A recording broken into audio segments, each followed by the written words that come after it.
자, 전문가 한 분 연결합니다. 우석대 소방방재학과 공하성 교수, 안녕하세요. 네, 공화성입니다. 이 불 끄는데 15시간 넘게 걸렸다. 이거는 왜 이렇게 된 거라고 봐야 됩니까?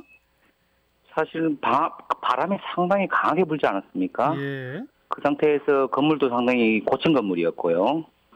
그러다 보니까 사실은 이제 12층에서 또 불이 났고, 네. 12층에서 불이 나다 보니까 불이 또 위층으로 또 급격하게 이렇게 올라가서 건물 내부까지 이제 불이 들어갔어요. 예. 그렇기 때문에 이제 그 잔불이 이 바람에 의해서 계속 되살아났다가 죽었다가 되살아났다가 죽었다가 하면서 진화에 많은 어려움을 겪은 것으로 생각됩니다. 그 70m짜리 고가 사다리 차가 현재로서는 그 화재 진압용 사다리 차 중에 제일 높은 게 70m짜리입니까? 네네, 고가 굴절 사다리 차가 이제 정식 명칭인데요. 예. 사실은 그게 이제 뭐 7대 광역시 중에서 이제 울산에도 없고, 대구에도 없고, 광주에도 사실은 없습니다. 예. 그래서 사실 앞으로 이 금액 뭐 한 10억, 4억 원 정도 간다고 하는데, 네. 최소한 광역시 정도에라도 그러게요. 일단 그 고가 굴절 사다리차 반드시 구비해야 되겠습니다. 근데 70m라 그러면 보통 몇 층짜리라고 봐야 되죠?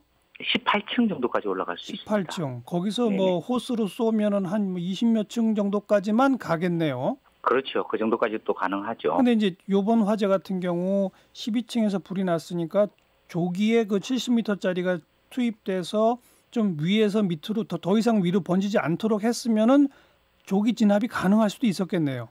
그럴 수도 있을 겁니다. 이번에는 울산에는 없었기 때문에 예. 부산에서 이게 고가 굴절 사다리차가 오다 보니까 예. 한 1시간 이상 또 소요되지 않겠습니까? 예. 그렇기 때문에 좀 대응에 조금 차질을 빚었을 수도 있지 않을까 이렇게 생각을 합니다. 근데 또 말씀 들어보면 제일 높은 게 뭐 18층 정도까지밖에 못 간다면 요즘 뭐 50층, 60층 이상의 빌딩이 얼마나 많습니까? 그런데 고층부에서 불이 나면 그거 어떻게 해야 돼요?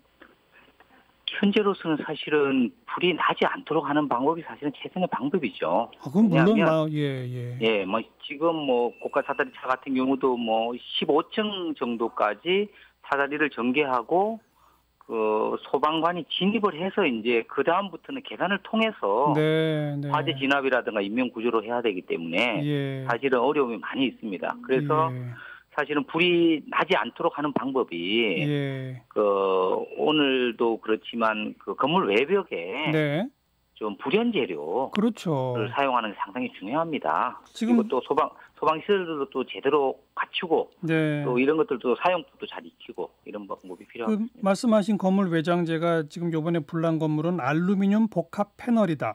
또 그 패널과 패널 사이에 가연성 접착제를 썼다. 이런 보도가 있었는데 좀 설명해 주세요. 이게 어느 정도 위험한 건지.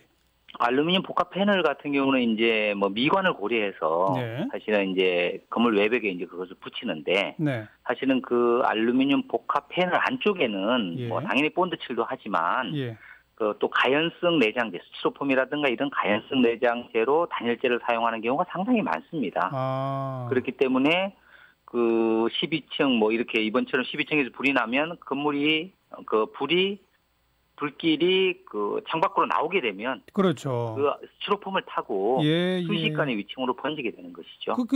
뭐 샌드위치 패널 뭐 보통 그렇게 불러더니 그게 이번 것도 그런 거예요?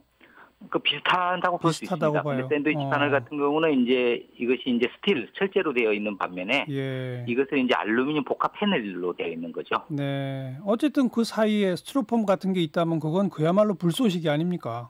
그렇습니다. 그러다 보니 건물 안에서 스프링클러에서 만약 물이 나와도 결국 그 외장재 외벽을까지 스프링클러 물이 갈 수는 없는 거잖아요.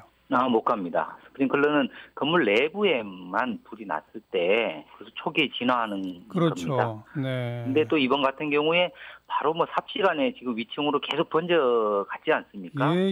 그럼 또 스프링클러의 그 물이 쉽게 고갈이 됩니다. 그렇겠네요. 한 10분, 20분 정도 사용이 되면 이게 고갈되기 때문에 그 이상은 스프링클러가 작동을 하더라도 이건 무용지물이 되는 것입니다. 지금 아직 화재 원인은 안 밝혀졌죠? 지금 추정컨대는 그 12층에 무슨 에어컨 실외기실 이렇게 추정하고 있는 모양인데 어떻게 보세요? 그러니까 에어컨 실외기라고 하면 그 에어컨 실외기에는 먼지가 많이 쌓일 수 있습니다.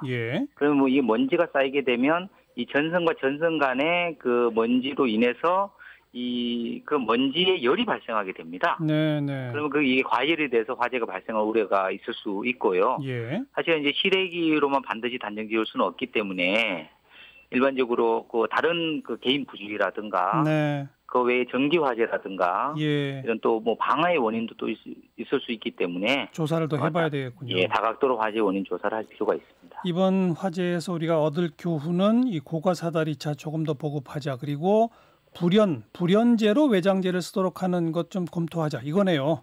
맞습니다. 네. 우리가 건물 외부에만, 건물 외모에만 너무 신경 쓰지 말고 예. 그 안에 들어가는 내장재, 예. 정말로 화재로부터 안전한 그런 예. 내장재를 사용하면 좋겠습니다. 고맙습니다. 우석대 소방방지학과 공하성 교수였어요.